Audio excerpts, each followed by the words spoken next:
We love this neighborhood. We love the mature trees. It's a mature neighborhood, but there's a lot going on still. There's community centers being built, parks being renovated. This home was so perfect because nothing had been updated or done for over 50 years.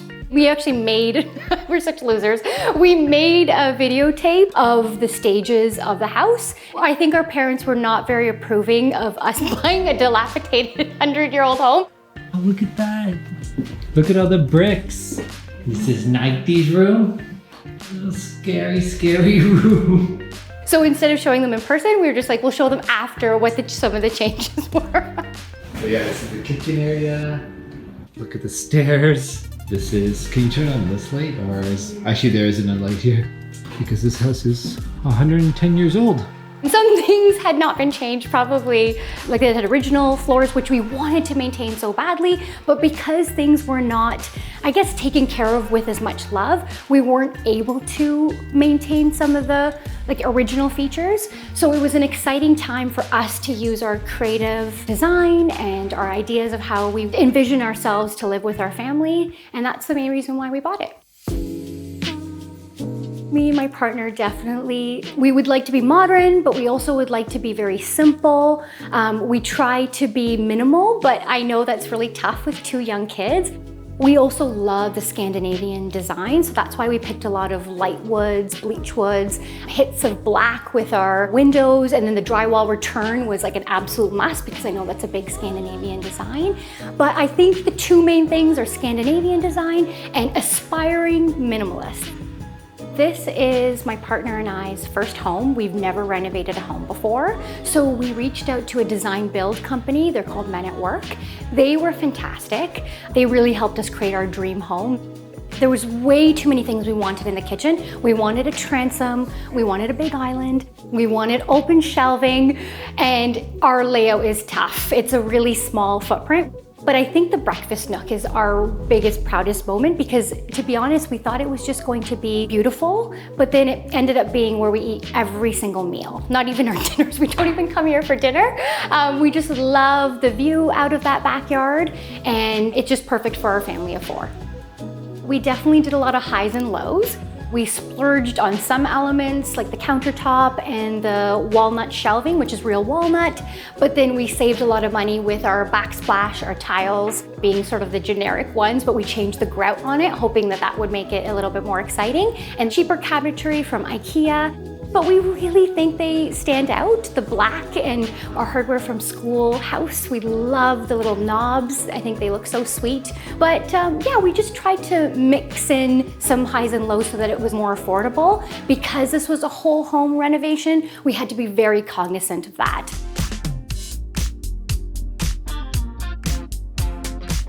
In terms of the kitchen, we have tons of space. This entire island on one side are kids' toys.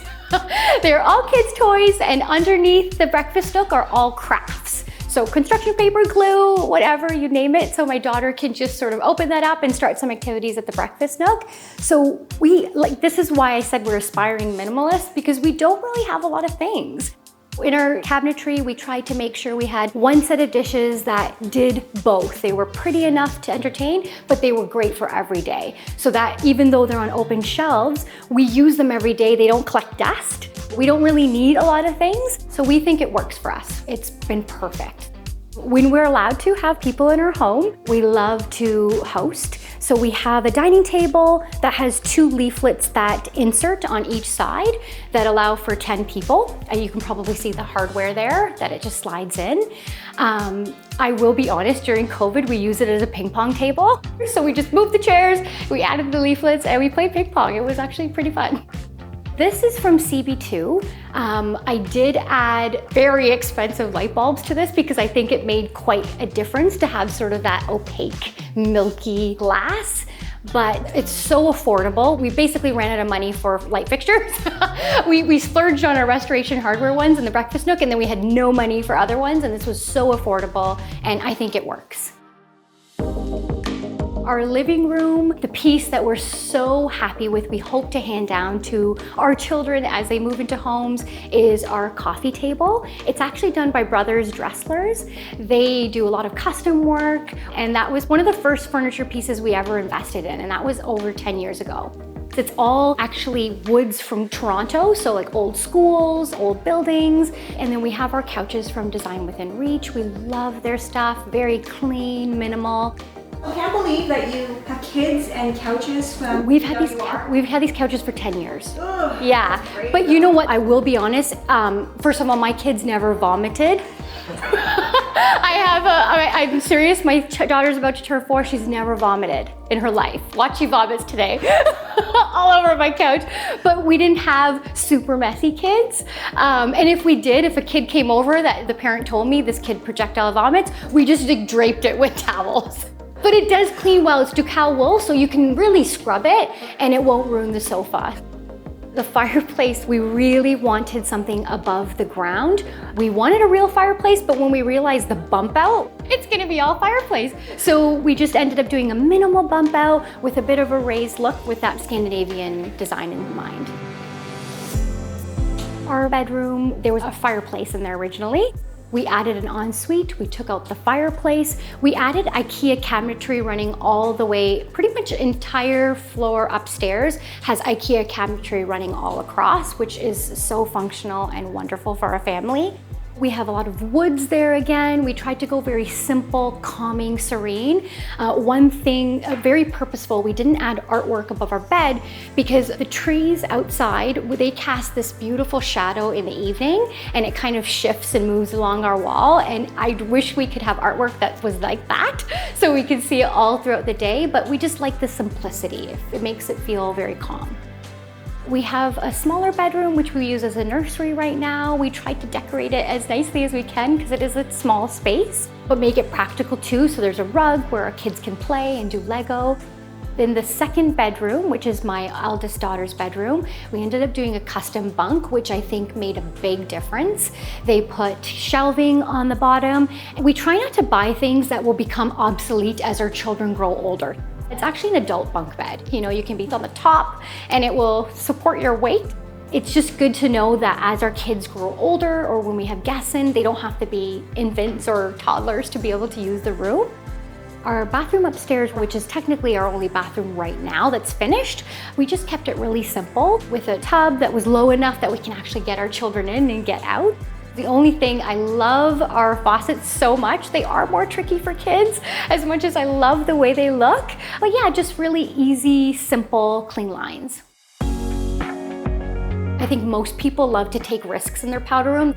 We kind of tried to go like a restaurant moment, so that you're kind of going into a powder room at a restaurant. It feels special, added color in there. We do still love color, like deep greens and deep blues. So that was our way to add it in for the washroom. The entryway was so tricky. We wanted closed cabinets so that we could put jackets and whatnot, but we went over function and we went with design. We love the way that Hang It All looks, and to be honest, we can hang tons of stuff on there. It's easy for our kids to get ready in the morning, put their shoes on and get out the door. We were okay with a little bit more of an open design where people could see the sight lines. So they come in and they can see right into our backyard. Our original house had an attachment on the back, which was used as a mudroom. Unfortunately, when the architects and the engineers came to site, they said it was not to code and it was not safe or structurally sound. So we did take square footage off the house for that reason, but I think it was the best decision we made because it allowed us to have a massive slider and a good sized deck. We use that as our second living room. So throughout the summer and fall and spring, we were out there all the time. We also had no fence, so we had a communal backyard that, you know, everyone could see what was going on. It was a mess, but it was nice. Our neighbors got to see us slowly put up a fence and put grass in and make it beautiful. It was great because that we got done prior to COVID. So we had an outdoor space that was safe for our kids and it was wonderful.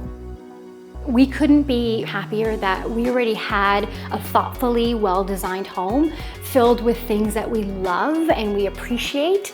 We're so grateful that we had that opportunity to be in a space that was relaxing and beautiful. That was really nice. I think me and my husband, we've been here for 2 years, but we haven't habituated to how lucky and grateful we feel being in this space.